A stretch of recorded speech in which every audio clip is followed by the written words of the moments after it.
Vous êtes sur Radio Camping, la chaîne faite par et pour les acteurs du camping. Radio Camping, c'est le plein d'apprentissage de la part de personnes qui font le camping. Gérants, fournisseurs, partenaires, des discussions à cœur ouvert qui vous feront découvrir l'envers du décor et bien plus encore.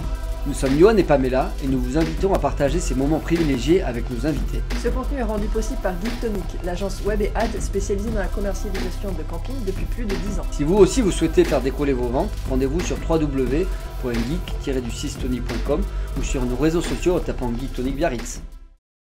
Bonjour à tous, bienvenue dans ce nouvel épisode de podcast et de notre chaîne YouTube. Aujourd'hui, nous allons faire un format un petit peu particulier qui est une sorte de table ronde. Voilà, c'est une discussion donc à cœur ouvert, hein, comme vous le savez maintenant sur ce format, mais avec donc deux intervenants de renom qui sont assez complémentaires pour discuter des métiers, enfin en tout cas pour discuter de la notion de tarif. Parce que Jean et Antoine peuvent avoir une vision très pertinente sur un des points essentiels pour la réservation et pour la conversion qui sont donc du coup cette notion tarif, parce que forcément si on est trop cher ou pas assez cher, c'est hyper important. Ils ont une belle vision qui est assez complémentaire, c'est pour ça qu'on les a conviés les deux aujourd'hui et je les laisse se présenter. Antoine puis Jean, dites-nous tout. Bonjour, donc moi c'est Antoine, donc je suis le fondateur et le directeur général de Plus Revenu Consulting. Plus Revenu Consulting, c'est une société qui a bientôt 6 ans. Et nous, en fait, on s'occupe d'accompagner les campings dans leur stratégie tarifaire. Donc, c'est-à-dire tout ce qui est globalement revenu management, c'est-à-dire on va de l'analyse du camping, la création de sa stratégie, on soutient sur le paramétrage. Et ensuite, l'idée, c'est de pouvoir suivre et rendre dynamique cette stratégie. Donc, on va en fait suivre après quotidiennement les prises de réservation pour prendre en cours de saison, en fait, avec l'accord du directeur ou du dirigeant, des décisions sur des modifications sur les prix, la gestion des stocks, les restrictions, les canaux de distribution. Voilà, tout ce scope-là, on va s'en occuper. D'accord, parfait. Et alors, et toi, Jean ? Enchanté, Jean Laherrère, donc je suis le fondateur de RMD Technologies. Pareil, 6 ans d'existence comme Antoine. Nous sommes basés à La Rochelle, une collaborateurs. Aujourd'hui, notre cœur de métier est de panéliser l'industrie du tourisme. Nous avons développé des technologies qui permettent justement le partage de la donnée entre acteurs de territoire. Donc voilà 2 ans que nous travaillons main dans la main avec les fédérations HPA, notamment sur la côte atlantique, pour pouvoir donner cette prospective du business, donc ce temps réel, cette connexion aux données. Et sans transition, je pense qu'on peut tout de suite attaquer dans le dur, Johan, Antoine, sur ce bilan de cette saison 2022, parce que c'est ça qui est intéressant. On a un regard expert en distribution et en pilotage d'unités à travers Antoine. On a un regard à travers toi, Johan, sur la distribution online, hein, et nous, de manière un peu plus macro, sur l'économie de l'HPA. Donc, globalement, en termes de ressenti de saison, hein, attaquons dans assez complémentaire. Oui, c'est ça. Mais c'est les briques, c'est les différentes briques métiers qui aujourd'hui autour de l'HPA, cet immense savoir-faire qui est aujourd'hui disposé à la disposition de l'HPA. Et justement, parce que ça, c'est un tout nouveau métier. Alors là, c'est vrai que moi, je suis un peu un éléphant parmi vous, même si je pense que je suis peut-être le plus jeune, mais là, en tout cas, j'ai un peu plus d'ancienneté sur l'hôtellerie de plein air. Et ce qui me fait que je vous ai vu arriver. Et c'est vrai qu'on sent que c'est... Et pourtant, on l'a dit, hein, vous avez au moins 35 ans, mon âge. Et donc, du coup, ça veut dire que je viens d'avoir 30 ans, moi. Ah ouais, 35. Ouais, on est pareil. Mais ça fait 5 ans, donc du coup, tu as dû rouler ta bosse dans d'autres secteurs et après arriver dans l'hôtellerie de plein air, parce que c'est vrai que du coup, moi, je sens que, il y a 5 ans, on a vraiment vu ce nouveau métier et je pense que là, ça va vraiment faire un essor très important sur la notion tarifaire et dans le bon sens, parce que il est plutôt arrivé le revenu management, et vous allez me couper, hein, là, c'est vraiment, je donne tout mon ressenti là-dessus. Si je vous ai invité aujourd'hui, c'est pour que vous répondiez à ces a priori, par la positive ou par la négative, mais en fait, c'est vrai qu'on n'entendait pas du tout parler en 2012 quand j'ai lancé Tu veux la com puis Geektonic, mais il y a 4-5 ans, c'est arrivé plutôt dans le style, là c'était une période un peu de crise, hein, quand même, 2018-2017, c'était en pleine remise en question. Est-ce que je suis bon au niveau de mes prix? Est-ce que je ne convertis pas beaucoup? Il y avait beaucoup moins de demandes au niveau de l'hôtellerie de plein air. Et d'ailleurs, Jean, toi qui as une vision vraiment statistique, macro, tu pourras nous le confirmer. Et après, donc du coup, on était plutôt sur... je crois que c'est du revenu management descendant, c'est-à-dire qu'on baisse les prix au fur et à mesure, on fait de la promo, on flippe au dernier moment, et alors que là, et je pense que l'essor du revenu management est vraiment, tout le monde va s'équiper de plus en plus parce que l'idée, avec cette saison quand même qui a été très positive, mais, et là on en a parlé avant et je vais vous donner la parole, c'est le côté... on a fait des bons chiffres, mais finalement, à un moment, on ne pouvait pas pousser les murs. Et ça a été la grosse frustration des gérants de camping. Quand je suis allé les voir cet été, je suis allé voir une dizaine de théâtres de camping qui me disaient, ben oui, mais on est complet, on refuse. Il y en a même un qui m'a dit qu'il refusait jusqu'à 30 personnes par jour sur leur terrain de camping au téléphone. Et ils n'avaient plus de disponibilité. Je vous laisse pas la parole par rapport à ça sur le côté évolution. Et qu'est-ce que vous avez fait avant de venir dans l'HPA? Toutes ces questions mélangées, je vous les donne et je vous laisse la parole. Il y a beaucoup d'éléments. Ouais. Alors, en fait, moi, il est vrai que je suis tombé dans l'HPA totalement par hasard. C'était dans ma dernière année de Master 2. Donc, j'ai fait un master en marketing des services et revenu management. Ouais. Et je devais travailler sur un sujet de revenu management. Et en fait, j'avais rencontré à cette époque-là, par hasard aussi, Thierry Guignard, Ouais. de Camp Atlantique à l'époque et Oléla maintenant. Ouais. Et on avait discuté et il était intéressé par le fait que ça existait dans les hôtels et finalement, ça n'existait pas dans l'hôtellerie de plein air, ce qui est finalement presque étrange, puisque au final, même en capacité, le camping est devant l'hôtellerie. Ouais. On va dire que globalement, ce sont les mêmes fonctionnements, hein, si on parle de produits, de services.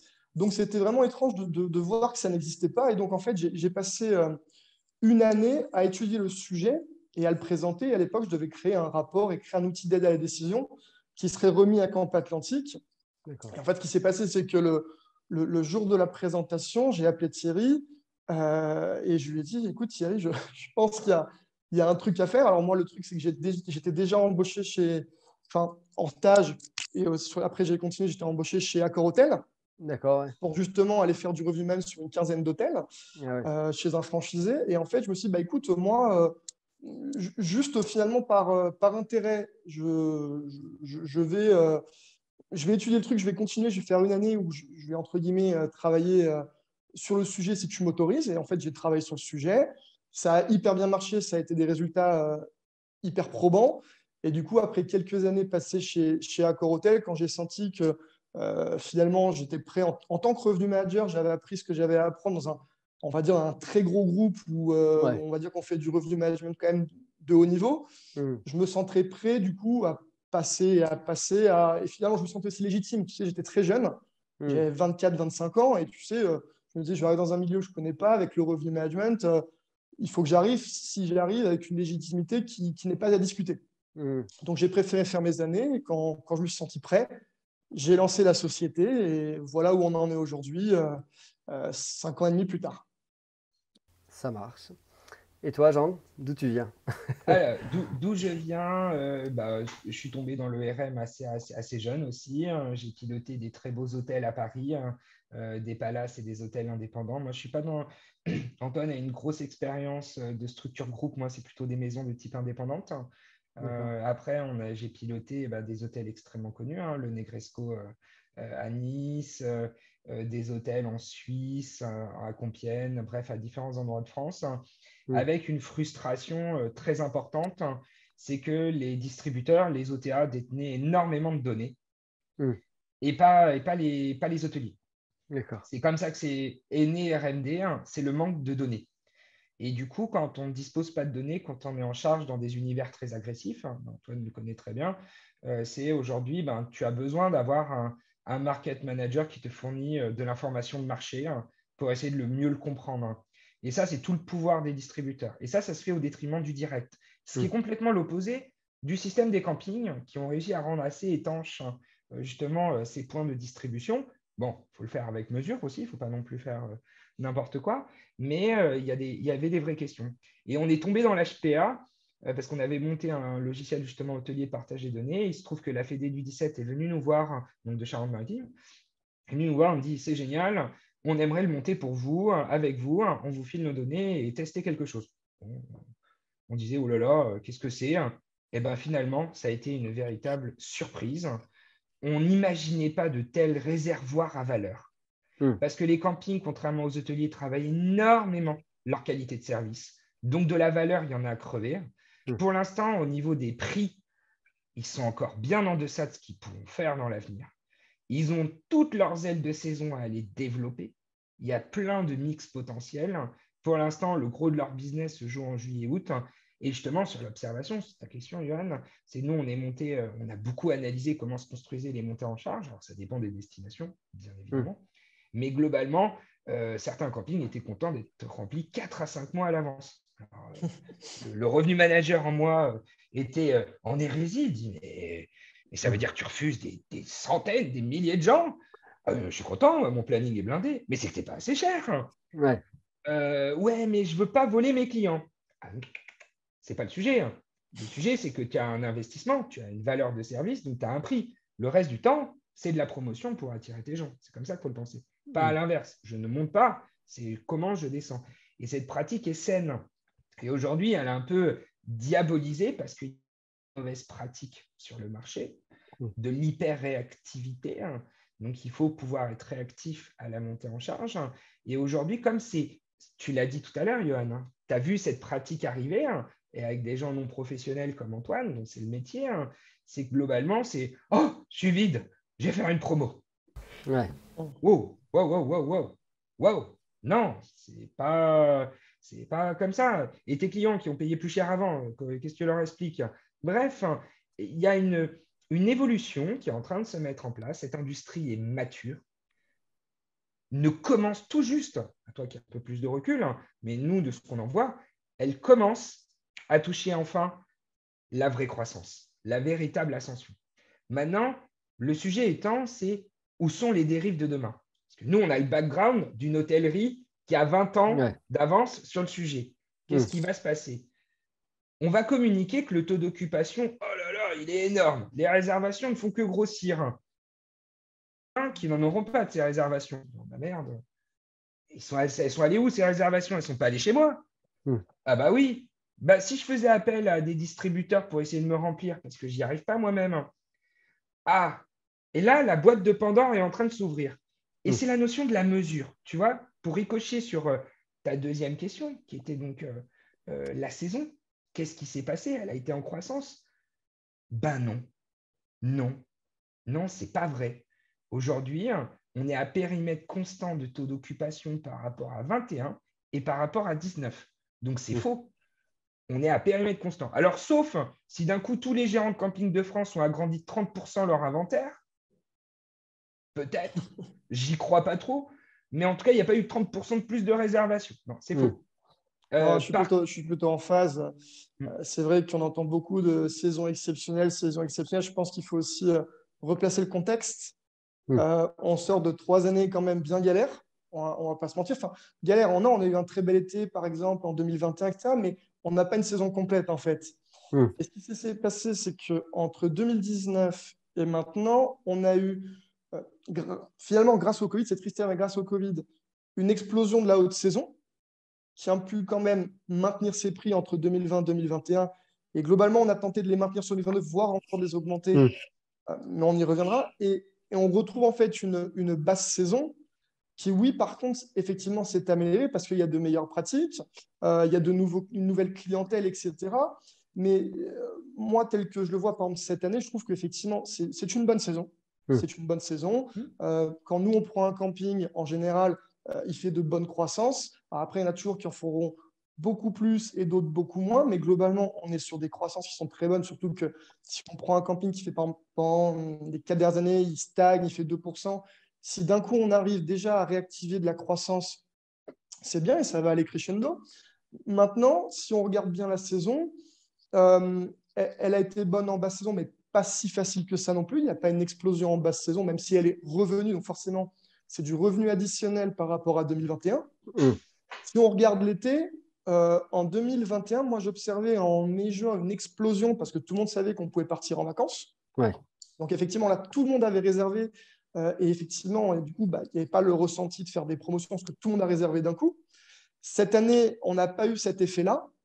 Et on s'est très vite, en fait, ça a été très linéaire comme montée. C'est-à-dire que c'était vraiment, l'année dernière, on avait une explosion, ça faisait ça. Cette année, ça faisait ça. Donc, c'est-à-dire qu'en début de saison, on avait l'impression de faire une avance incroyable. C'est juste qu'en fait, on a juste eu Ouais. des réservations qui sont arrivées plus tôt, mais on n'a pas eu cette explosion-là. Ce qui fait qu'à un moment, 2021 et 2022 étaient presque sur un même rythme finalement. Et il y a beaucoup de campings qui se sont mis du coup par peur à faire justement du pricing descendant. J'ai eu beaucoup de promotions arriver très très tôt. Et effectivement, il n'y avait pas forcément besoin. C'était certain que les réservations allaient arriver plus tard. Il y avait plusieurs raisons. La saisonnalité n'était plus la même. Il y avait beaucoup d'éléments. Il y avait aussi le fait que, avec le Covid, avec tout ce qui se passe à l'international, etc., la vision future, on va aller réserver ces vacances un petit peu plus tard. Mais ça, c'était finalement même dans l'hôtellerie classique. Et ça fait que finalement, il y a eu presque un embouteillage et trop de promotions trop tôt. Ce qui n'aide pas en fait, ce qui n'aide même pas le marché, parce qu'en fait, à faire des promotions trop tôt et trop fortes, nous, justement, avec Jean, on est plutôt, avec nos clients, on essaye d'être pédagogique et justement d'amener le client à réserver un petit peu quand nous, on en a besoin. C'est l'idée du pricing ascendant. On commence à un prix qui est plus bas, qui justement répond à la question que le client va tout de suite nous poser. Oui, mais moi, j'ai des clients fidèles, je ne peux pas augmenter le prix. Je fais, votre client fidèle, normalement, il réserve d'une année à l'autre ou alors très tôt. Donc, il va bénéficier des prix les plus bas. Et ensuite, les prix vont augmenter parce que quelqu'un qui réserve en dernière minute, normalement, c'est quelqu'un qui, du coup, a une propension à payer qui est normalement un peu plus forte. Contrat. Ah oui, Et aussi, justement, le fait de poser ces promotions, ça fait qu'en fait, on mélange des catégories de clients entre ceux, du coup, qui finalement auraient réservé plus tôt parce qu'ils sont sur le prix et ceux qui ne le regardent pas. Ça, c'est intéressant. Ouais. Plus on réserve tard, plus on a le budget est moins important pour nous. Et oui, je vois tout à fait parce que forcément, si on prend le risque de réserver un peu plus tard, et en tout cas, c'est dans la bonne logique et on anticipe plutôt qu'on réagit. Exactement, c'est dans les mœurs parce que aujourd'hui, vous savez très bien que si demain, je te dis, Johan, on se fait un super voyage dans un pays exotique, est-ce que tu vas prendre ton billet d'avion 6 mois à l'avance quand tu es sûr, ou est-ce que tu vas le prendre 3 jours avant? Tout dépend de mon pouvoir d'achat. Effectivement, après, si tu as les moyens d'aller en jet, tu vas peut-être te dire, bon, je vais aller en classe affaires, je vais réserver 3 jours avant, voilà, j'ai d'autres choses à gérer. Parce qu'effectivement, on ne va pas se mentir, quelqu'un qui a une propension à payer plus forte, ça lui pose moins de problèmes d'aller dans la dernière minute. C'est ça. Il veut la flexibilité, il est prêt à payer cette flexibilité et donc la montée en charge progressive en ascendant et de manière beaucoup plus positive. Encore faut-il la faire parce qu'on est en revenu dynamique et c'est là justement peut-être tout l'enjeu de la maturité de l'équipement en revenu management pour les gestionnaires de camping. Et c'est le sujet, j'imagine, un des sujets principaux de cette année. Et même, en fait, je vais te dire que de faire ça, que tout le monde se mette à avoir des pratiques, je ne vais pas dire uniformes, mais d'arrêter de faire peut-être de la promotion descendante ou des promotions un petit peu sauvages, parce qu'une promotion, pour moi, par exemple, ça devrait être mis sur une typologie client dont on a besoin, sur une période dont on a besoin. Est-ce qu'on a réellement besoin d'évaluer son produit 2 semaines à l'avance en juillet? Moi, je ne suis pas certain que les personnes qui doivent venir vont changer leur plan, ils vont partir en vacances globalement. Mais sauf que, effectivement, comme il y a beaucoup qui font des promos, d'autres qui n'en font pas, ça crée une incompréhension. Et je pense que Jean sera d'accord avec moi, il va sûrement dire quelque chose là-dessus. Mais en fait, on ne joue pas pour le marché. Comme lui, justement, il est sur le territoire, il va pouvoir le dire mieux que moi. Mais à faire ça, on joue un peu les uns contre les autres. Alors que, mine de rien, l'idée, c'est quand même de développer l'HPA dans sa globalité à travers tout ça. Exactement, Antoine. Merci pour la transition. Oui, tu as raison. C'est aujourd'hui, plus l'univers est féroce, plus il se dévalue et attire des segments de clients qui ne sont pas les segments de l'établissement. Et si tous les établissements commencent à attirer des segments qui ne sont pas les liens, c'est une destination qu'on peut détruire. Et ça va très vite. Et donc aujourd'hui, l'idée à la base, le yield à la base, c'est le tri de clientèle. C'est ça à la base. C'est-à-dire, je choisis les clientèles à plus ou moins haute contribution, donc qui correspondent à mon produit. Aujourd'hui, j'ai un produit dans lequel je travaille toute l'année pour le rendre joli, agréable, riche de services d'évaluer ce service, c'est grave. Et aujourd'hui, justement, un des sujets, alors on vient parler de croissance et de pilotage, le sujet de tout ça, et c'est là, ça nous fait la transition. Aujourd'hui, avec Antoine, à l'époque, on était en charge d'hôtel, il existait des services de ce qu'on appelle des competitive sets. Donc, c'est un système anglais qui envisage justement de permettre le partage de la donnée. En gros, de créer un tout petit panel dans lequel les hôtels s'affrontent. Alors, historiquement, dites-vous bien que le groupe Accor, aujourd'hui, ont ces systèmes de mesure. Antoine connaît très bien. Hein. On les a. Ouais. Et en gros, j'ai fait plus 6% de croissance de chiffre d'affaires. C'est bien ou c'est pas bien? Si je ne mesure pas par rapport à ma destination, j'en sais rien. Et si je ne mesure pas par rapport à mes vrais compétiteurs, c'est-à-dire des campings qui me ressemblent, on n'en sait strictement rien. Et en gros, aujourd'hui, l'étape aujourd'hui de marché, c'est de pouvoir l'évaluer. En gros, comment de manière simple, je suis dans mon marché. Aujourd'hui, ce qui existe dans le monde de l'HPA, c'est l'éveil tarifaire. En gros, comment je me positionne sur mon produit à un instant donné. C'est une information, pas trop ma cup of tea personnellement, mais c'est une information, ça dépend des styles. Mais par contre, ça ne dit pas ce qu'on a fait. Et ça évite les discussions de comptoir assez conventionnelles. Alors, les hôteliers, c'est les meilleurs pour ça. Hein. Vous allez dans une réunion de club hôtelier, alors c'est le poker menteur. J'adore. Alors, ça a été comment ce mois-ci? Pas bien, pas génial. L'autre d'à côté, il fait ouais, j'ai cartonné. Oh non, finalement, c'était bien. Ouais, mais il a plu cette année. Ouais. Bref, donc, sur la base de tout ça, comment j'évalue tout le résultat de mon travail, c'est-à-dire ma stratégie web, mon revenu management, mes équipes, mes ventes, tout mon travail, comment je l'évalue? Alors, est-ce que je l'évalue sur, alors, l'INSEE me dit qu'il y a eu plus de % de nuitées. Si je vous disais comment c'était calculé, tous des sueurs dans le dos. Mais bon, ça, c'est en général, ils prennent du trop global et ils ne rentrent pas justement dans ce qu'on va étudier nous. Ils vont prendre le global de leurs chiffres, c'est ça que tu veux dire? C'est ça. Et globalement, c'est ce qui est un peu pauvre. Et aujourd'hui, justement, on a senti avec Antoine, justement, ce besoin aujourd'hui de se dire, je souhaiterais me comparer et de comparer des pommes avec des pommes. Ça, c'est important. C'est-à-dire, je suis un 4 étoiles de 120 emplacements. Je suis dans une desti remplie de 5 étoiles de 600 emplacements. J'exagère. Je ne sais pas s'il y en existe beaucoup, des destis comme ça, mais il y en a. Finalement, est-ce que je me compare à ça? Non, clairement non. On ne compare pas pommes et pommes. Et du coup, avec Antoine, on a eu un objet de réflexion de se dire, aujourd'hui, on est dans une industrie qui est en croissance, qui évolue. On commence à avoir des notions chiffrées d'observation. On va revenir sur l'année 21, si tu veux, Johan. Ouais, c'est intéressant aussi quand Johan, toi, par exemple, toi qui as une vision, on va dire, plus Google Analytics, etc., nous, on t'a donné un petit peu notre vision, tu vois, sur tout ce qui est résultats, etc. Après, on n'est pas forcément en train de dire en disant que Jean, il a beaucoup de destis. Et je pense tu pourras le dire mieux que moi, Jean, mais je pense qu'il y a aussi, moi, ce que j'ai remarqué, il y a des écarts types aussi énormes. Immense. C'est-à-dire que le Sud, par exemple, cette année, moi, je considère qu'effectivement, quand on parle de saison incroyable, etc., moi, je me méfie toujours parce que, par exemple, le Sud, j'ai eu d'excellents résultats, vraiment excellents. Tout ce qui est Normandie, Bretagne, Vendée, pour moi, c'est une bonne saison, mais on n'est pas sur l'explosion qu'on pouvait attendre quand on voyait ce qui s'est passé en 2021. La montagne, par exemple, ça a été aussi plus compliqué parce que pendant le Covid, ceux qui n'allaient plus dans le Sud, peut-être allaient à la montagne. Et là, finalement, le Sud est très vite revenu sur le marché. Voilà, donc, il y a aussi une grosse différence entre les campings et les destinations. C'est très variable. Tu as complètement raison, Antoine. Je fais juste un petit point de précision, Johan, en amont. C'est par exemple, là, récemment, on se posait la question de la différence du taux d'occupation des locatifs entre les Landes et la Vendée. On pourrait se dire, la Vendée, quand même, est un gros territoire camping. Hein. Il y a 10 points de taux d'occupation de différence entre les Landes et la Vendée. Pourquoi?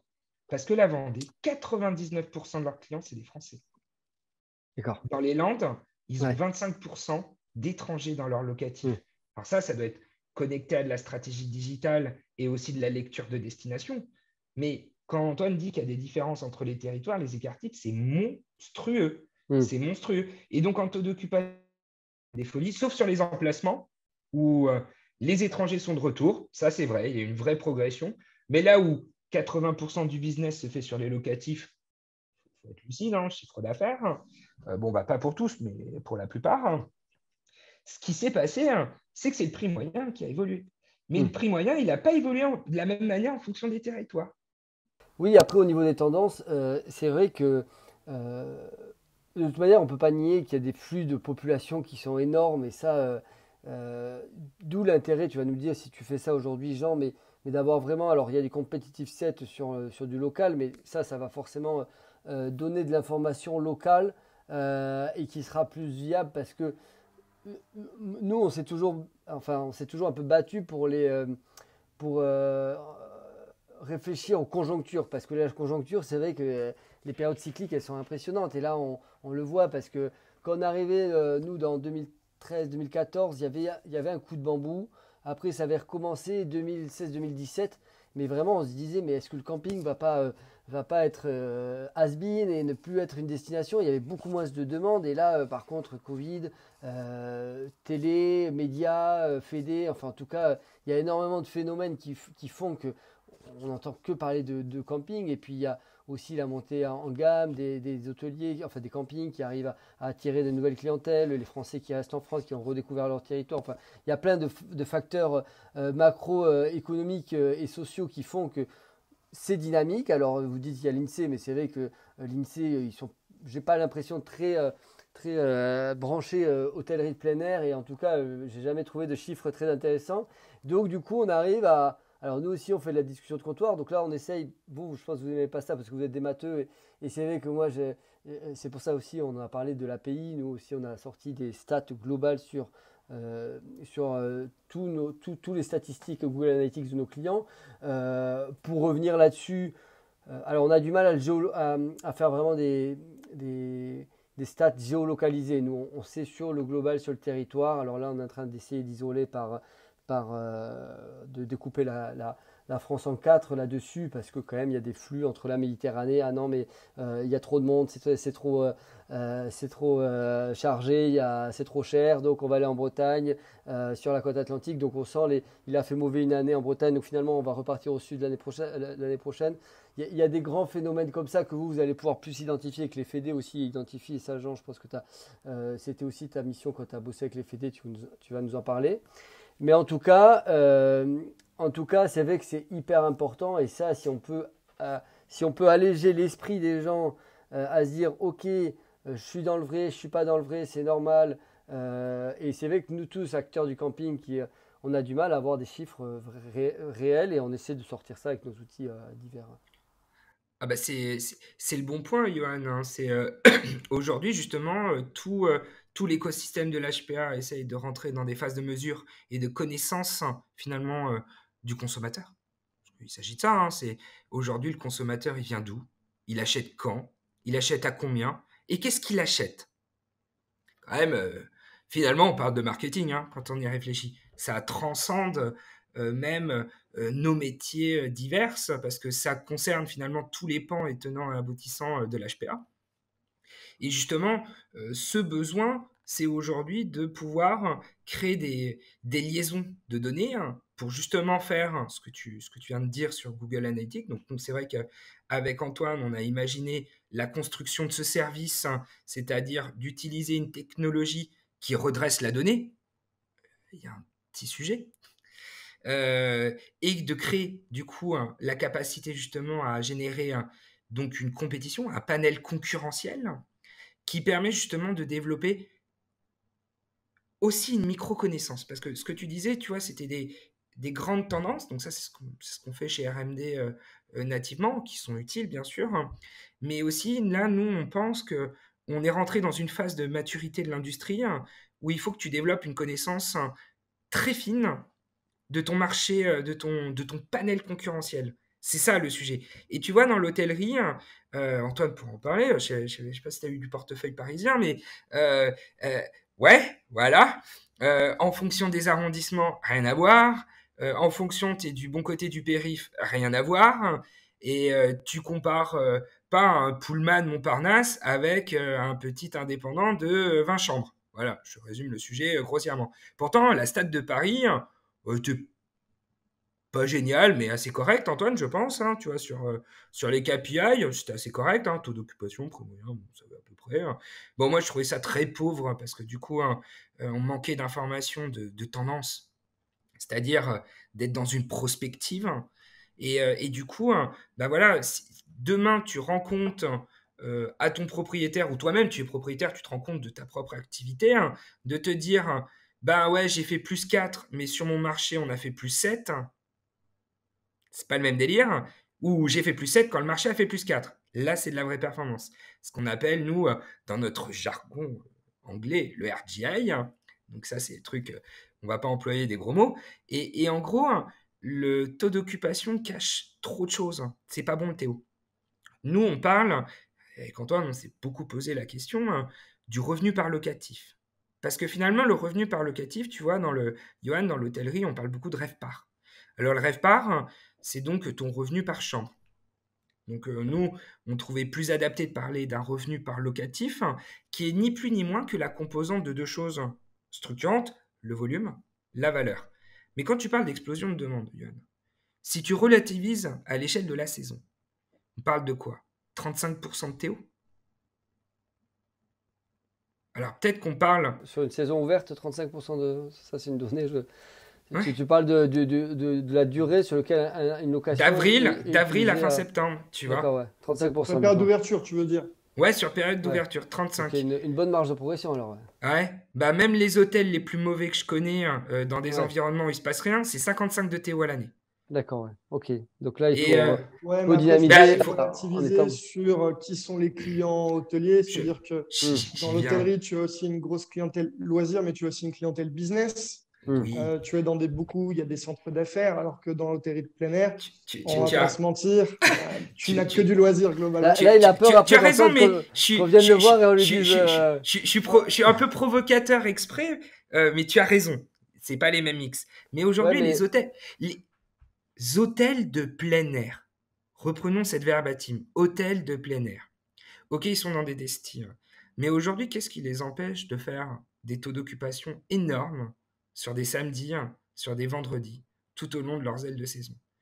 Ben, c'est notamment justement cette maturité, cette lisibilité qui aujourd'hui est nécessaire par le RM. Parce qu'avant, l'hôtel indépendant qui était présent sur la Côte d'Azur ou à La Rochelle ou que sais-je, qu'est-ce qu'il faisait? Rien. Il ouvrait et après il se faisait basse, moyenne, haute saison et haute saison il était rempli juillet-août. En gros, si tu fais l'histoire en arrière, 15 ans en arrière, c'est l'HPA aujourd'hui. Je grossis le trait, bien sûr. Ouais, tu grossis. Et le sujet, c'est que le TO n'est pas un indicateur du chiffre d'affaires. Et attention, le prix moyen et le TO isolé, c'est quelque chose d'important d'évaluation du volume et de la valeur, mais le point d'indice de comparaison, c'est ce revenu par locatif. En gros, mon revenu par locatif, en moyenne, combien je dégage? 100 euros, que sais-je? Et là, je peux faire une appréciation sur un concurrent, sur la moyenne de mes concurrents, bah, ils sont peut-être à 95. Bon, ok, donc je suis peut-être meilleur. Maintenant, je suis meilleur dans quoi? Dans mon volume ou dans ma valeur? Et c'est l'analyse de cette prise de hauteur qui peut m'aider à augmenter mon chiffre d'affaires. Ou en tout cas, d'en évaluer l'efficience.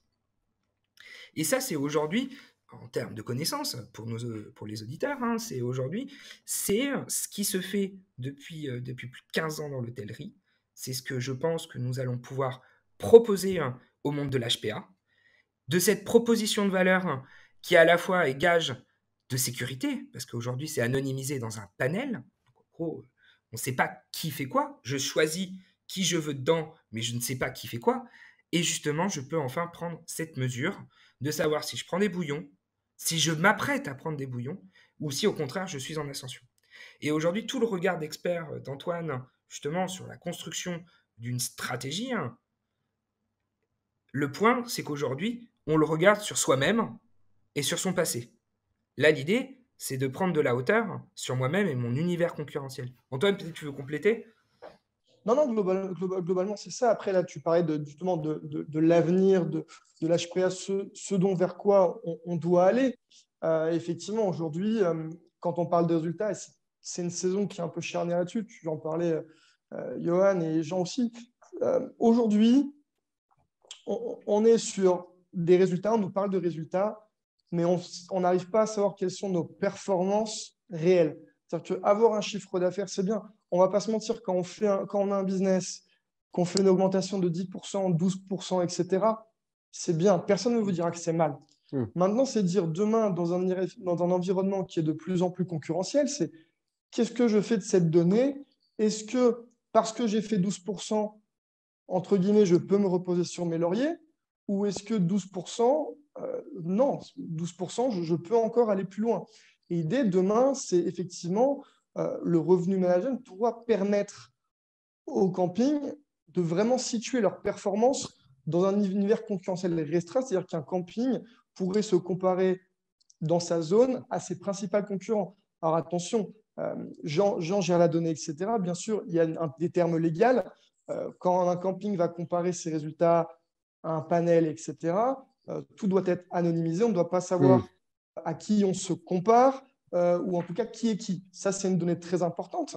Mais effectivement, l'avenir, c'est de savoir dans des saisons comme celle-ci, quelqu'un qui a fait plus 17, quand les autres ont fait plus 8, c'est excellent. Quelqu'un qui a fait plus 12, si quelqu'un a fait plus 20, c'est moins bien. C'est bien, mais ça veut dire qu'il y a certainement quelque chose qu'on peut apporter dans la stratégie pour aller atteindre les quelques points de taux d'occupation ou les quelques euros de prix moyen qui nous manqueraient. Donc, c'est vrai qu'on travaille beaucoup sur ces sujets-là avec Jean. Maintenant, après, il faut petit à petit convaincre le marché là-dessus. Mais on sent qu'il commence à être mûr sur tout ce qui est les questions de revenu management. En fait, on voit, il y a, je ne sais pas, il y a toi qui dis que tu nous as vu arriver. Je pense qu'il y a 5-6 ans, quand on était sur un salon Atlantica ou un salon 7, qu'on parlait de revenu management, tu sais, à l'époque, on devait encore, on va dire, évangéliser le marché. On était là avec nos prospectus, presque, on les mettait dans les mains des gens, en fait. C'était Là, ils ne vraiment. peuvent plus acheter de mobil-home, donc on s'intéresse à autre Ouais, chose. c'est ça. Non, mais En après, fait, les campings allaient acheter des mobil-homes, ils savaient qu'ils devaient aller voir les logiciels de réservation, leur comptable, le site internet. Ça, c'était les valeurs sûres. Moi, quand j'étais sur mes premiers salons, je me souviens, revenu management, il fallait se battre. Heureusement, on va dire que c'est pas que les salons. J'avais des personnes que j'avais rencontrées qui m'ont fait confiance. Mais c'est vrai qu'au début, c'était très compliqué. Alors que maintenant, on va dire que le marché, on sent bien mûr. C'est-à-dire qu'aujourd'hui, on n'est plus dans une période sur la stratégie tarifaire où on a besoin d'expliquer le revenu management. Globalement, tout le monde sait que ça existe. Enfin, on va dire une très grande partie. Maintenant, c'est voir après si ça colle entre l'organisation du camping, ses besoins et comment il veut le faire. Avec nos méthodes, ça peut être autre chose. Mais oui, aujourd'hui, le marché est totalement prêt. Toi, je pense que tu as dû même, toi, le sentir à travers même, toi, ta partie, surtout tu travailles sur les AdWords, sur les visites de sites, etc. Je pense qu'il y a 5 ans, on ne te parlait pas de revenu management. Aujourd'hui, quasiment automatiquement, un client va te parler de sa distribution, de son positionnement sur Internet. Tu vas dire, OK, peut-être que c'est bon, peut-être que c'est pas bon. Et très rapidement, la discussion va arriver sur, mais d'ailleurs, est-ce que c'est pas mes tarifs qui peut-être ne seraient pas les bons ou des choses comme ça. Et donc, c'est vrai qu'aujourd'hui, les campings d'eux-mêmes font appel à nous ou alors le font même, d'ailleurs, ce qui est déjà pas mal. Enfin, moi, je ne dis pas que tous les campings doivent être chez moi, doivent être mon client ou des choses comme ça. Ça serait génial. Mais dans la réalité, ce ne serait pas possible. Donc, au moins, alors, savoir qu'on va dans ce sens-là, c'est une bonne chose pour moi. Après, notamment pour la partie taux d'occupation, parce que c'est vrai que ça fait rêver ce que tu disais tout à l'heure, Jean, sur la partie taux d'occupation sur la saison, même si après il y a toute la notion de revpar, et ça c'est important parce que c'est bien beau de vendre à perte, enfin en tout cas sur d'autres saisons, mais ça c'est intéressant aussi, et vous allez répondre à mes quelques questions de néophytes là-dedans. C'est vrai que moi je le vois de loin et j'ai encore des questions là-dessus, même si j'en suis convaincu. C'est Bon, déjà avec Olivier Gautron, par exemple, la semaine dernière sur le podcast, on a parlé de chiffres, de aussi projet de vie. Donc il y a tout ça à mettre en phase ensemble et souvent c'est les freins. Par contre, quand c'est les mauvais freins qui sont, je vais avoir des problèmes donc les principaux freins, c'est est-ce que mes clients vont l'accepter? Donc ça c'est ma première question, c'est comment vous palliez à ça parce que bon voilà, moi je vous prêche un convaincu et je vous réponds, est-ce que dans le train vous demandez le prix qu'à payer sur son billet? Est-ce que quand vous allez louer une voiture ou quand vous allez prendre l'avion vous demandez ça? Bon, et surtout quand c'est fait de manière positive et en ascendant. La deuxième question c'est alors il y a vraiment une notion de dynamique. Alors là, ça c'est un truc qu'on m'a dit, il faut relancer la dynamique. Mais je ne comprends pas, j'ai du mal encore à comprendre comment le fait d'avoir des bons prix à un moment vont relancer une dynamique qui va faire un peu boule de neige et va vraiment faire accélérer la croissance et les réservations. Voilà. Et après, bon, c'est sûr que là, pour le troisième point et répondre à ta question de tout à l'heure, sur le côté est-ce que les gens aujourd'hui en sont convaincus? Là, on leur parle de croissance, donc on leur parle pas d'être dans le réactif et de baisser les prix ou autre. On leur dit non, mais là, vous pouvez aller gagner, vous avez du manque à gagner, vous faites des cadeaux à vos clients et là, aujourd'hui, vous pouvez pas acheter de nouveaux mobil-homes. Avant, vous vouliez augmenter le chiffre d'affaires, ben, vous mettiez plus de mobil-homes. Là, aujourd'hui, le problème, c'est qu'il n'y en a plus. Donc, si vous voulez augmenter le chiffre d'affaires, au sens propre, vous pouvez ni augmenter le nombre d'hectares de votre camping, à de rares exceptions près, ni augmenter le nombre de locations que vous avez. Donc, du coup, c'est aussi en offrant, en adaptant vos tarifs. Et aujourd'hui, il y a aussi, là, je mets mon dernier état d'âme, ma dernière pensée sur le tapis, c'est le fait que aussi les gens, alors certes, on a une perception de soi-même et c'est là aussi où quand on a fait appel à un revenu manager, il arrive à vous donner les clés du camion et il ose faire des choses que vous n'osez pas parce que vous êtes trop le nez dans le guidon et vous vous dites non mais en fait moi j'ose pas, ça ne vaut pas ça. Mais après le problème, le camping, on compare aussi un camping à une infrastructure en dur qui est une chambre d'hôtel avec une douche en dur et tout. Ah ouais, mais forcément les cloisons sont moins épaisses et tout ça. Mais après aujourd'hui, et là moi j'ai un enfant de 1 an et j'étais en camping la semaine dernière avec un autre couple, on était 2 couples de 1 an. Mais les enfants, ils se baladent, il y a tous les services qu'il faut payer. Et donc aujourd'hui, voilà, il ne faut pas non plus comparer. Et ça aujourd'hui, gérer l'offre et la demande, ça, on ne peut pas le savoir d'une année sur l'autre. Et c'est là aussi où là, c'est bien de mettre des tarifs, mais la réactivité et le revenu management au fur et à mesure de la montée en charge, et ça c'est ce que vous étudiez, est pertinent. Voilà. C'est encore plein d'éléments. C'était une question, c'était hyper complexe. Excuse-moi, Jean. Vas-y. Sur la partie peur du client, on va dire que la peur du client, elle est souvent sur effectivement le coût du prix qui va potentiellement monter, augmenter, avoir peut-être peur d'être trop cher. Mais au-delà de ça, c'est plus généralement la première remarque qu'on va avoir, c'est oui, mais moi, j'ai des personnes qui réservent d'une année sur l'autre. On en avait déjà un petit peu parlé, mais ils ont déjà accès à un prix, ça fait 10 ans qu'ils viennent, ils ont accès à un prix. Moi, je ne peux pas leur répercuter une augmentation de 30% du prix comme ça d'un coup. Alors, l'idée, c'est que ça, en fait, ça n'arrive pas. Nous, quand on arrive, j'ai jamais fait ça, déjà. Parce que déjà, on peut pas déjà se dire augmenter le prix de 30% comme ça. Il y a un moment, il y a une acceptation à faire.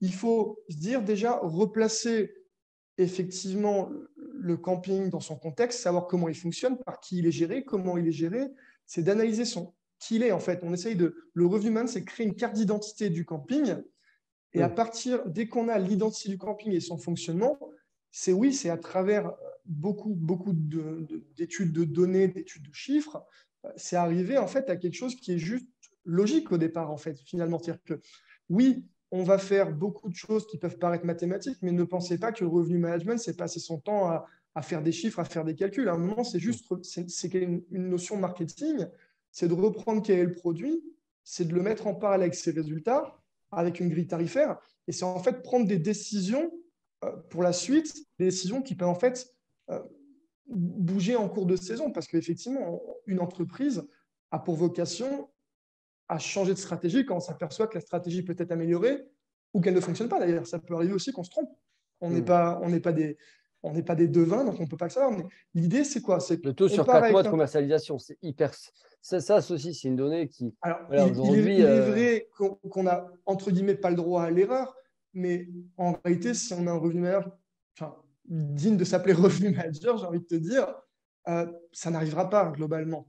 On a tellement de garde-fous dans nos outils, etc., qu'on arrive très bien à savoir quand ça ne va pas. Tu sais, nous, quand on va faire la stratégie, donc on va se placer un prix au départ qui est acceptable justement pour les potentiels clients qui étaient déjà là. Et ensuite, tu dis qu'il faut être dynamique. Oui, il faut être dynamique, mais ne pensez pas que d'un jour à l'autre, vos tarifs, ça devient en fait un Wall Street. C'est-à-dire qu'on ne va pas tous les jours les tarifs, monter, descendre, bouger 1 euro, juste faire une journée 1 euro, parce qu'on sait que c'est prenant, parce qu'on sait que ça doit être vérifié, on sait que ça doit y aller tranquillement. Donc non, c'est juste au bon moment prendre les bonnes décisions pour que ce soit nous, quand on va le présenter à notre client, que ce soit acceptable, compris. L'idée, c'est de ne pas prendre des décisions, de changer le prix sans l'expliquer. Nous, tel qu'on fonctionne, le client est parfaitement au courant quand on veut monter un prix et pourquoi on veut monter un prix, en fait. Donc, on arrive à créer une relation, et c'est ce qu'on recherche avec nos clients, c'est qu'il y ait une relation pour qu'on arrive à décider ensemble. Parce qu'une autre chose, c'est que nous, il y a une réalité, c'est qu'on va dire qu'on connaît nos clients, etc. Mais il est vrai que nous, on a le nez sur des outils statistiques, sur des données, sur des graphiques, etc.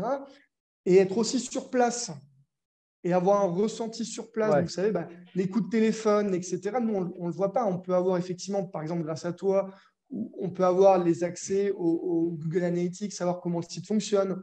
Donc, est-ce qu'ici, c'est en lien avec notre stratégie? Parce que, par exemple, tu peux avoir la meilleure stratégie du monde. Si tu as un site internet qui est pourri, il ne va rien se passer. Et tu peux avoir le meilleur site du monde. Si tes prix sont pourris, c'est hors budget ou sous budget, de toute façon, tu ne feras pas tes chiffres. Donc voilà, c'est le mélange finalement de pas mal de disciplines, sauf que comme c'est le prix, c'est tout de suite en fait beaucoup plus, ça joue un peu plus sur les tripes du dirigeant, on va dire. Parce que c'est ce qui va générer derrière le chiffre d'affaires.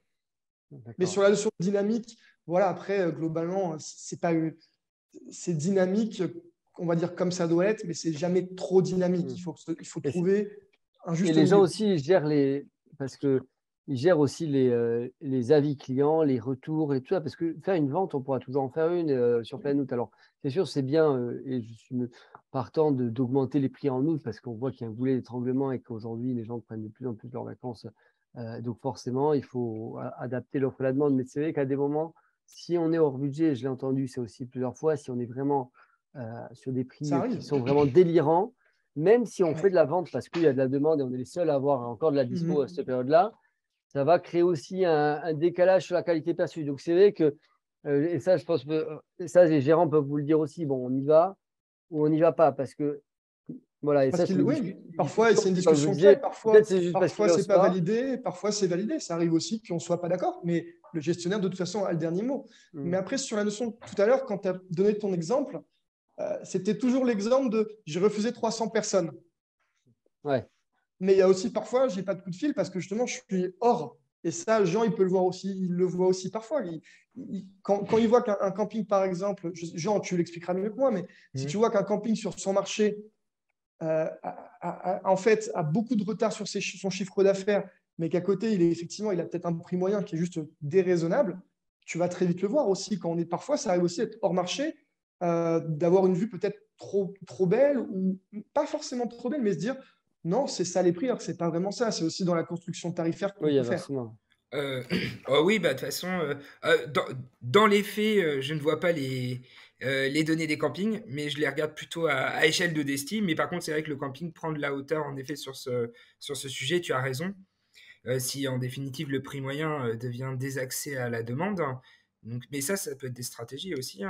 Et pour répondre à la question de Johan, c'est quoi le plafond de verre?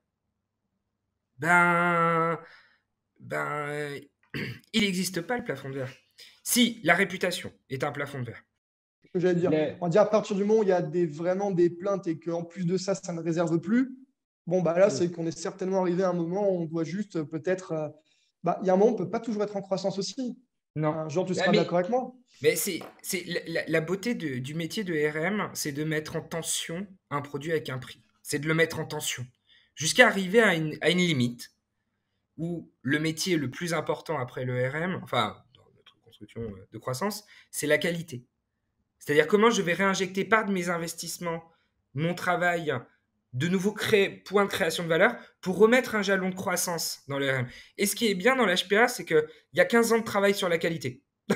Donc, Après, il moi, y a je de la dirais marge. qu'il y a plus de travail sur le prix que de la qualité. Je m'entends où, en général, les gestionnaires de camping étaient des terriens qui sont des gens de la terre et de leurs produits qui arrivaient assez bien à travailler leurs produits, mais des fois, justement, au niveau du prix, au niveau de la... Bon, après, c'est le mix marketing, de toute manière. Le mix marketing, les 4P, le produit, le prix et la distribution. Et c'est vrai qu'aujourd'hui, de toute manière, l'un ne va pas sans l'autre. Et c'est vraiment important. Et c'est pour ça qu'aussi, on bosse, tous ensemble et que c'est important qu'il y ait des experts pour vraiment monter en gamme et qu'il y a des piscinistes qui font des beaux parcs aquatiques, de la qualité, etc. Ouais.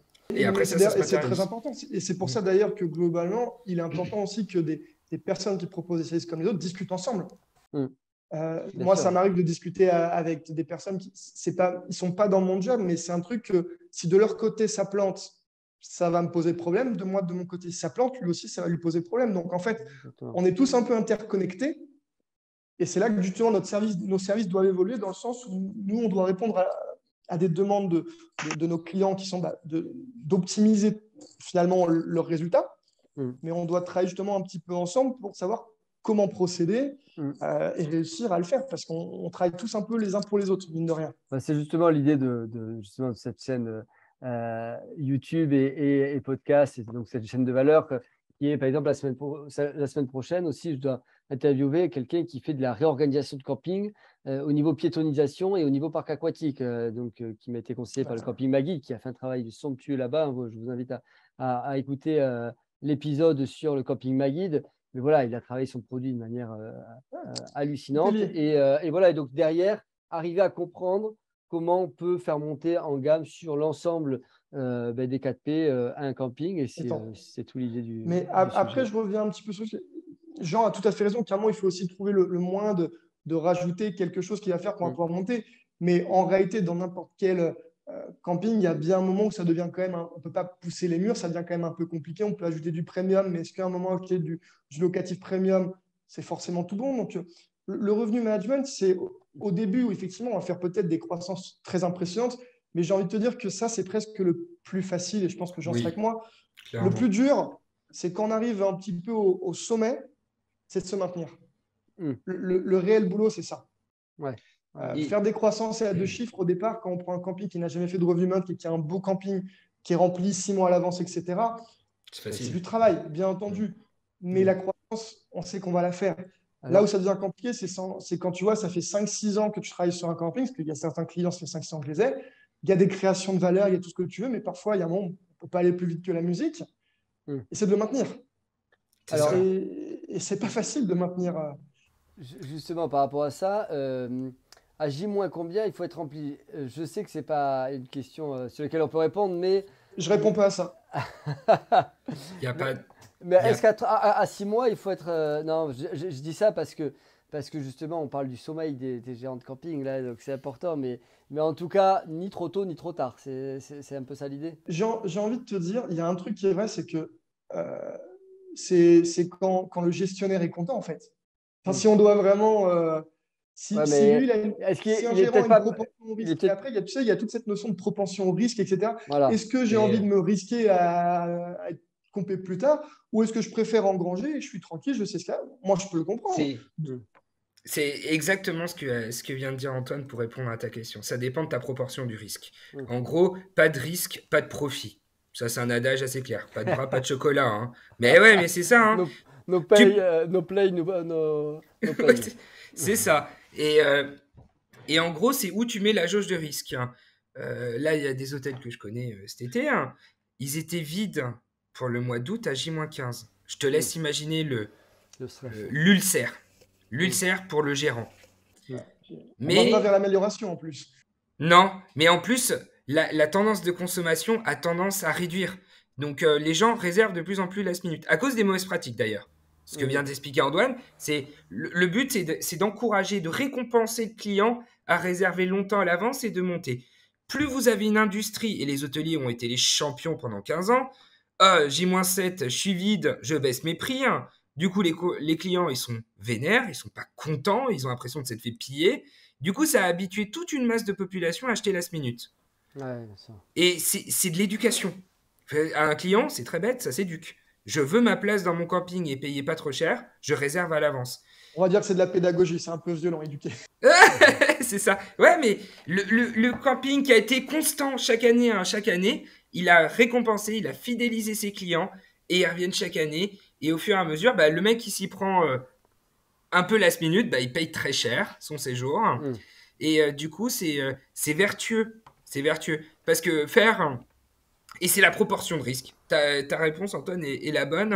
C'est en gros jusqu'où je suis prêt Les risques à pas dormir. mesurés parce que vous gérez quand même ça et justement Après, Ça, c'est de toute façon, j'ai envie de te dire que quelqu'un qui va faire appel à nous, c'est déjà qu'il a une propension au risque plus supérieure. Tu vois ce que je veux dire? Parce que moi, quelqu'un qui m'appelle pour me dire moi, je veux que mon camping il soit complet 8 mois avant, je suis désolé, mais je vais devoir dire excusez-moi, madame, monsieur, je ne vais pas travailler pour vous parce que moi, bien entendu, je dois prendre en compte l'avis de client, la manière de fonctionner, etc. Mais à un moment, il ne faut pas non plus. Tu peux pas aller du trop loin, conseil parce que, pour du coup, être. Je fais pas mon job. Pour être être bon. raisonnable. Ouais. Mais c'est sûr qu'à posteriori de saison, on aurait pu se dire ah, mais là, on aurait pu réserver à pourquoi tu es encore complet? Moi, j'ai appelé une semaine avant un camping quand je suis allé en Bretagne. Mais ça, après, c'est toujours facile. Le après, c'est toujours facile. Après, oui, c'est le avant. Si on avait su le Bitcoin, on aurait pu tous acheter au moment où il était. Voilà, moi, j'aurais acheté en 2014. Mais non, mais c'est toujours pareil. Le après, c'est en réalité, même nous, on se le dit parfois. On aurait pu y aller un peu plus. Je l'avais senti, mais tu vois, je n'y suis pas allé parce que, effectivement, nous, il faut te dire que dans notre job, en fait, on utilise beaucoup de variables. C'est-à-dire que ça peut paraître très simple de dire on va augmenter de 100 € la semaine. Effectivement, nous, quand on donne une explication, on ne va pas aller au bout du truc. On va dire, le taux d'occupation est positif, la prise de réservation est positive, on a un prix qui paraît bon. Mais nous, là-dedans, on va faire rentrer en fait un paquet de variables. C'est-à-dire que la vitesse de réservation sur, je ne sais pas, la dernière semaine, les 3 dernières semaines, le dernier mois, couplé au prix de la concurrence.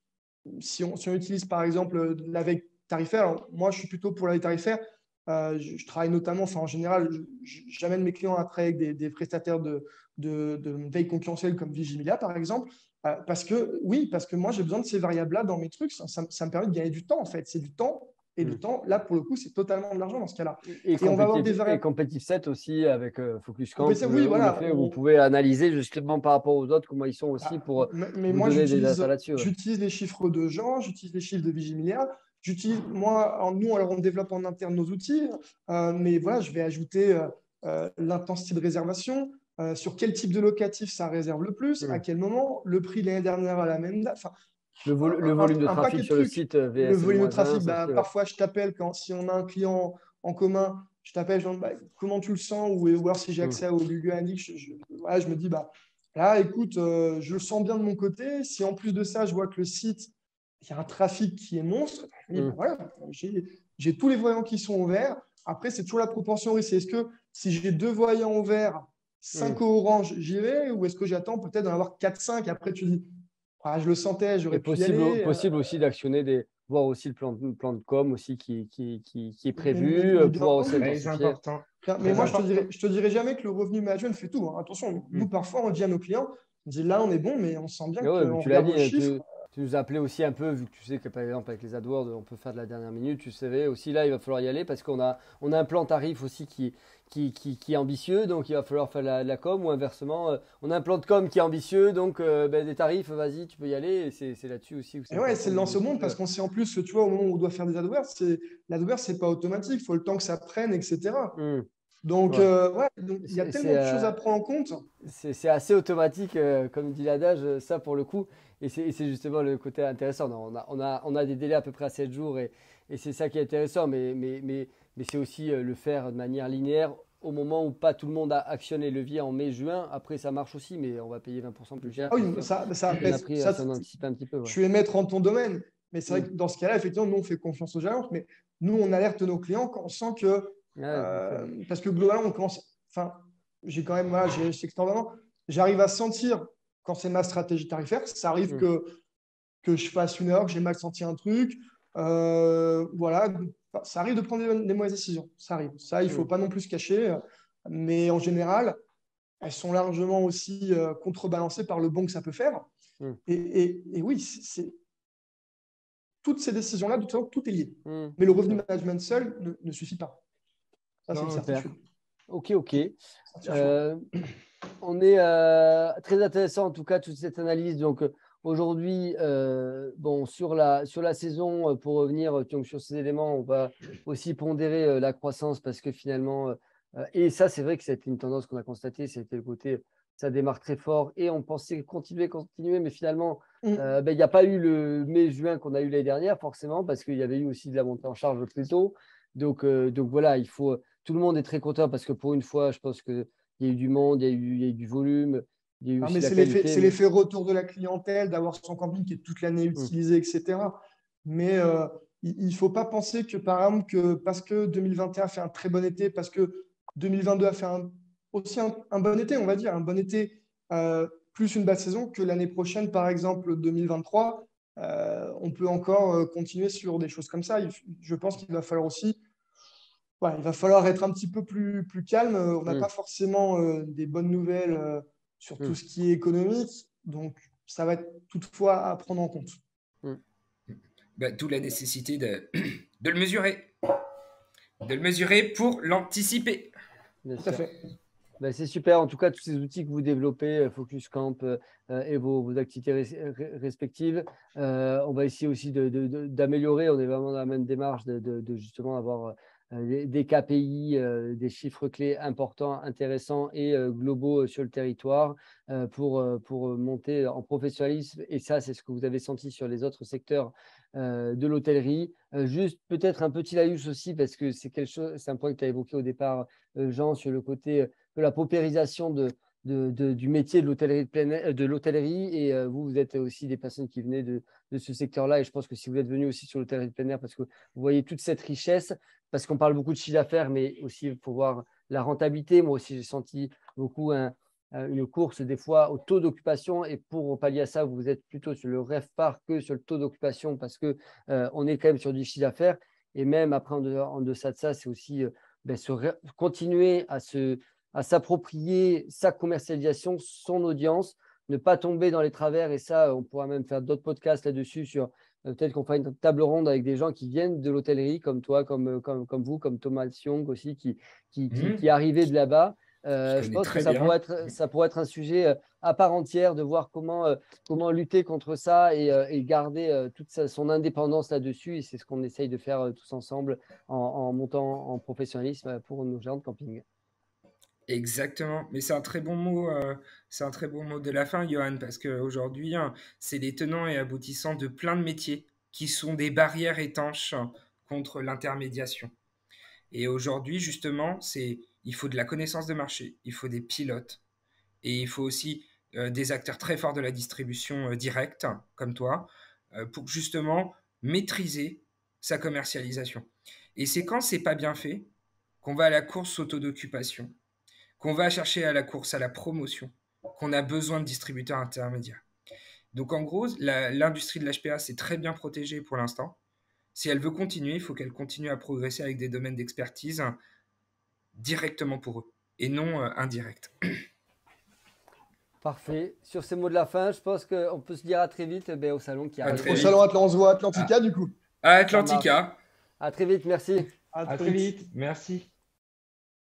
Si cet épisode vous a plu, vous pouvez le partager sur vos réseaux sociaux et vous abonner à la chaîne pour être notifié des prochaines vidéos. Un petit commentaire pour la force et rendez-vous autour de la piscine pour un geek tonic.